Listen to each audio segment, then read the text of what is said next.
Hello friends, स्वागत है आपका हमारे यूट्यूब चैनल पे। और आज फिर से हम एक और भर्ती प्रक्रिया लेकर आ गए हैं, उसके बारे में संपूर्ण जानकारी आपको देंगे। और ये भर्ती है उत्तर प्रदेश पुलिस में एसआई और एएसआई के पदों पर, जिसमें गोपनीय लेखा और लिपिक के पदों पर भर्ती होनी है, जो कि 537 पदों पर ये नोटिफिकेशन आउट हुआ है। और फॉर्म स्टार्ट हो चुके हैं। कब से स्टार्ट हो चुके हैं, कब तक आप इसको फिल कर सकते हैं और कौन कौन कैंडिडेट इसके लिए एलिजिबल हैं, इस संपूर्ण जानकारी को हम इस छोटी सी वीडियो के थ्रू आपको दिखाएंगे। और संपूर्ण नोटिफिकेशन और बिल्कुल ऑथेंटिकेट होंगी सारी जानकारी, ठीक है। तो स्टार्ट करते हैं। ये ऑफिशियल नोटिफिकेशन है, जिसमें आप देख सकते हैं कि 3 पदों पर भर्ती निकली है। ये 3 पद हैं इसमें। उत्तर प्रदेश पुलिस उप निरीक्षक गोपनीय, पुलिस सहायक उप निरीक्षक लिपिक, जिसको एएसआई क्लर्क कहते हैं, एवं पुलिस सहायक उप निरीक्षक लेखा, जिसको एएसआई अकाउंटेंट कहते हैं। उसके पदों पर सीधी भर्ती है, ठीक है। और यहाँ बात करते हैं, ये समूह ग की नौकरी है, ग्रुप सी की नौकरी है, ठीक है। जिसमें उत्तर प्रदेश उप निरीक्षक यानी कि एसआई गोपनीय का जो वेतनमान है वो 4200 ग्रेड पे की ये जॉब है। अच्छी खासी सैलरी है, जिसके 112 पदों पर ये वैकेंसी निकली है। और पुलिस सहायक उप निरीक्षक लिपिक, जिसे एएसआई क्लर्क कहते हैं, जो कि 2800 पे लेवल की जॉब है, लेवल 5 की जॉब है। 311 पद इसमें निकले हैं। और पुलिस सहायक उप निरीक्षक लेखा, जिसको एएसआई अकाउंटेंट कहते हैं, वो भी 2800 ग्रेड पे की जॉब है, लेवल 5 की जॉब है, जिसमें 114 पद निकले हैं। तो कुल पद 537 हैं।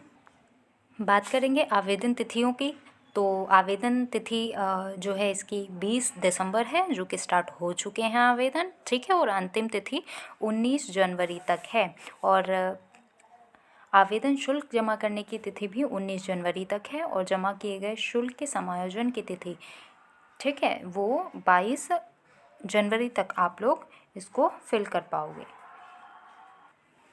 और इस भर्ती में आवेदन करने से पहले आपको ओटीआर करना अनिवार्य है।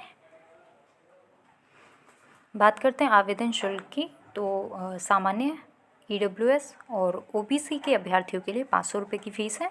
और अनुसूचित जाति अनुसूचित जनजाति के अभ्यर्थियों के लिए यानी कि SC STs के लिए 400 रुपये की फ़ीस है। बात करेंगे एजुकेशन क्वालिफिकेशन की कि कौन कौन बच्चे इसको फिल कर पाएंगे। तो पहले बात करते हैं पुलिस उप निरीक्षक गोपनीय पद के लिए, यानी कि जिसको एसआई कॉन्फिडेंशियल कहते हैं, उसके पद के लिए कौन कौन आवेदन कर पाएंगे। तो इसमें स्नातक की डिग्री आपके पास होनी चाहिए किसी मान्यता प्राप्त यूनिवर्सिटी से, ठीक है। और उसमें कम से कम आपको 25 शब्द प्रति मिनट की गति से हिंदी की टाइपिंग आनी चाहिए। और कम से कम 30 शब्द प्रति मिनट से अंग्रेजी की टाइपिंग आनी चाहिए, ठीक है। और इसमें स्टेनो मांगा गया है, जो कि 80 शब्द प्रति मिनट की गति से आपको स्टेनो आना चाहिए, ठीक है। और सभी भर्तियों के लिए ओ लेवल का जो सर्टिफिकेट है वो अनिवार्य है, ठीक है। जो NIELIT सोसाइटी से या फिर पूर्व में डोएक सोसाइटी से आपके पास कंप्यूटर में ओ लेवल की परीक्षा उत्तीर्ण होना चाहिए, ओ लेवल का सर्टिफिकेट आपके पास होना चाहिए इन तीनों ही पदों के लिए, ठीक है। बात करते हैं पुलिस सहायक उप निरीक्षक लिपिक यानी कि ASI क्लर्क की वैकेंसी के लिए क्या क्या एजुकेशन क्वालिफिकेशन है। तो किसी मान्यता प्राप्त विश्वविद्यालय से आपके पास ग्रेजुएशन का सर्टिफिकेट होना चाहिए। और 25 वर्ड प्रति मिनट की गति से आपको हिंदी की टाइपिंग आनी चाहिए। और 30 वर्ड प्रति मिनट की गति से आपको इंग्लिश की टाइपिंग आनी चाहिए। और आपके पास भी ओ लेवल का सर्टिफिकेट अनिवार्य है। नीचे बात करेंगे पुलिस सहायक उप निरीक्षक लेखा के पद के लिए, यानी कि ASI अकाउंटेंट के लिए। तो इसमें भी आपके पास वाणिज्य में स्नातक होना चाहिए, यानी कि आपके पास BCom की डिग्री होना चाहिए, या फिर BCom यानी कि अर्थशास्त्र में आपके पास कोई परास्नातक की डिग्री हो या समकक्ष मान्यता हो। यानी कि आपके पास ASI अकाउंटेंट का फॉर्म भरने के लिए आपके पास BCom की डिग्री होना अनिवार्य है, ओ लेवल होना अनिवार्य है। और कम से कम 15 वर्ड प्रति मिनट की गति से आपको हिंदी की टाइपिंग आना ज़रूरी है। बात करेंगे यहाँ फिज़िकल स्टैंडर्ड की, तो फिज़िकल स्टैंडर्ड में पुरुषों के लिए जो हाइट होनी चाहिए वो 163 यानी कि 163 सेंटीमीटर होना चाहिए, और बाकी जो रिलैक्सेशन मिलता है हाइट में वो भी मिलेगा।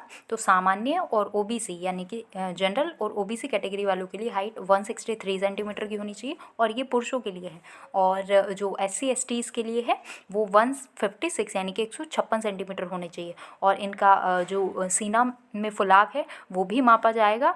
तो सामान्य और अन्य पिछड़े वर्ग और अनुसूचित जातियों के लिए न्यूनतम सीने की माप 77 सेंटीमीटर बिना फुलाने पर और कम से कम 82 सेंटीमीटर फुलाने पर होनी चाहिए। बात करेंगे महिलाओं के लिए क्या शारीरिक दक्षता है, तो महिलाओं के लिए सिर्फ ऊंचाई है, जो कि सामान्य या फिर ओबीसी या फिर SC से आने वाली महिलाओं के लिए न्यूनतम ऊंचाई 150 सेंटीमीटर होनी चाहिए, और SC ST से आने वाली महिलाओं के लिए यानी कि जो अनुसूचित जनजाति से बिलोंग करती है उनके लिए 145 सेंटीमीटर की होनी चाहिए। और महिलाओं में वज़न भी ज़रूरी है, तो आपका वज़न 40 किलोग्राम से कम नहीं होना चाहिए। बात करेंगे भर्ती प्रक्रिया की, तो इसमें OMR बेस्ड एक एग्ज़ाम होगा, उसके बाद आपके शारीरिक माप परीक्षण होगा। जी हाँ, इसमें फिज़िकल नहीं है, ना ही महिलाओं के लिए और ना ही पुरुषों के लिए, कोई दौड़ नहीं है, ठीक है, तो ये एक अच्छी बात है। फिर उसके बाद मेडिकल होगा और उसके बाद डॉक्यूमेंट वेरिफिकेशन होगा। और सबसे अच्छी बात, अगर हम पेपर की बात करें तो इसमें OMR बेस्ड होगा, 400 अंकों का प्रश्न पत्र होगा, और जिसमें नेगेटिव नहीं है, बिल्कुल नहीं है नेगेटिव, ठीक है। अब बात करेंगे कौन कौन से सब्जेक्ट से कितने कितने क्वेश्चन बनेंगे। तो इसमें बेसिकली 4 सब्जेक्ट आ रहे हैं, और चारों सब्जेक्ट से 50-50 क्वेश्चन बनेंगे 100 अंकों के। प्रत्येक क्वेश्चन 2 नंबर का होगा, ठीक है। सामान्य हिंदी और कंप्यूटर ज्ञान से मिलाकर 50 क्वेश्चन बनेंगे। सामान्य जानकारी या फिर और सामयिक विषय यानी कि GS और करंट अफेयर से मिलके 50 क्वेश्चन बनेंगे। और संख्यात्मक एवं मानसिक योग्यता परीक्षा यानी कि जो क्वांट है उससे 50 क्वेश्चन बनेंगे, और मानसिक अभिरुचि शिक्षा बुद्धिलक्षी परीक्षा यानी कि रीजनिंग से 50 क्वेश्चन बनेंगे। तो इस प्रकार से चारों सब्जेक्ट से 50-50 क्वेश्चन आएंगे। प्रत्येक प्रश्न 2 अंकों का होगा। इस प्रकार से 100 अंकों का ये सेक्शन हो जाते हैं प्रत्येक, और कुल मिलाकर 400 अंकों की परीक्षा होगी। और अच्छी बात यह है कि इसमें कोई भी नेगेटिव मार्किंग नहीं है, तो आप सारे क्वेश्चन अटेम्प्ट कर सकते हैं, ठीक है। अब बात करेंगे कि जिन बच्चों के पास O लेवल का सर्टिफिकेट अवेलेबल नहीं है तो कौन कौन से सर्टिफिकेट चल जाएंगे। तो ऑफिशियल नोटिफिकेशन में कुछ 28 सर्टिफिकेट्स को दिखाया गया है, जो कि मैं आपको स्क्रीन पर दिखा रही हूँ कि अगर आपके पास O लेवल का सर्टिफिकेट नहीं है और इनमें से कोई भी सर्टिफिकेट यानी कि कम से कम 1 वर्ष का आपने कंप्यूटर डिप्लोमा कर रखा है और इन सर्टिफिकेट में से आपके पास कोई भी सर्टिफिकेट अवेलेबल है, तो आप इस फॉर्म को अप्लाई कर पाएंगे। ये सर्टिफिकेट हैं, ओवरऑल 28 सर्टिफिकेट हैं। तो इनमें से आप अपने सर्टिफिकेट को मैच कर लीजिए, और उसके अकॉर्डिंग अगर आप इन सभी अर्हताओं को पूर्ण कर रहे हैं तो आप इस फॉर्म को अप्लाई कर पाएंगे। और कुछ बच्चों की क्वेरी ये भी रहेगी, क्या CCC सर्टिफिकेट अगर आपके पास है तो आप फॉर्म फिल कर पाएंगे। तो नहीं, CCC का सर्टिफिकेट नहीं मांगा गया है। इसमें सिर्फ O लेवल का सर्टिफिकेट मांगा गया है ग्रेजुएशन के साथ में, और O लेवल के साथ में कुछ पदों में जैसे जो SI स्टेनो की पद है उसमें स्टेनो मांगा गया है। तो अगर इन सब अर्हताओं को आप कंप्लीट कर रहे हैं तो आप फॉर्म फिल कर सकते हैं। CCC का सर्टिफिकेट बिल्कुल नहीं चलेगा, O लेवल का सर्टिफिकेट चलेगा, या O लेवल का सर्टिफिकेट। और इससे संबंधित अगर कोई भी क्वेरी है या फिर आप नोटिफिकेशन को रीड करना चाह रहे हैं तो आप यूपी की ऑफिशियल वेबसाइट पे चेक कर सकते हैं, या फिर sarkariresult.com पर भी चेक कर सकते हैं, ठीक है। तो ये कंप्लीट इन्फॉर्मेशन थी इस एग्ज़ाम के लिए, इस फॉर्म के लिए। और मैंने बता भी दिए हैं क्योंकि एप्लीकेशन स्टार्ट हो चुके हैं, तो आप बिना देरी के एप्लीकेशन स्टार्ट कर सकते हैं, ठीक है। आप अपने फॉर्म को भर पाएंगे। अगर वीडियो अच्छी लगी हो तो लाइक ज़रूर करना। Thanks for watching.